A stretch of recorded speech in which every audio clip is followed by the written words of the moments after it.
பார்க்க போகிறது வந்து ஆர்எக்ஸோட ஹெட்லைட் எப்படி இன்க்ரீஸ் பண்ணுறது, பவரை இன்க்ரீஸ் பண்ணுறதுன்ட்டு. இது வந்து நார்மலாக ஒரிஜினலாக RX 100 வர டூமு. நம்மளுக்கு பார்த்தீங்கன்னா சின்னதாக இருக்கிற குண்டு பல்பு மாதிரி ஒன்று கொடுத்துருப்பாங்க. ஸோ சில பேர் என்ன பண்ணுவாங்க, எக்ஸலோட இதை அட்டாச் பண்ணுவாங்க. அது ஓகே தான், நல்லாயிருக்கும், நல்லா பிரைட்னஸ். பட் அந்த RXோட அந்த ஒரிஜினல் அந்த விண்டேஜ் லுக் வந்து இந்த ஹெட்லைட் மூலிமா தான் எப்போவுமே நம்மளுக்கு ஷோ காட்டும்.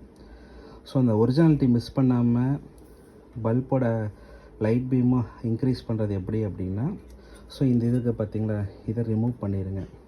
அதே மாதிரி பார்த்திங்கன்னா மார்க்கெட்டில் ஒரிஜினலாகவே RXக்கு வந்து டூம் ஒன்று கொடுத்துருக்காங்க, மார்க்கெட்டில் இருக்குது. இதில் என்ன டிஃப்ரென்ஸ் பாருங்கள், ரெண்டுமே பார்க்க சிமிலராக தான் இருக்கும். இதில் என்னென்னா மேஜர் டிஃப்ரென்ஸ் இந்த பல்ப் பாருங்கள். ஸோ நாம் இந்த 3 பின் ஹை பீம் பல்பை போட்டு யூஸ் பண்ணலாம், 3 பின் இன்சர்ட் பண்ணி. அப்படியே நீங்கள் இதில் ஃபிக்ஸ் பண்ணிங்க அப்படின்னா அந்த ஒரிஜினாலிட்டி லுக்கு மிஸ் ஆகாது. ஸோ இதை நான் மார்க்கெட்டில் வாங்கினேன், ட்ரை பண்ணி பாருங்கள். தேங்க்யூ.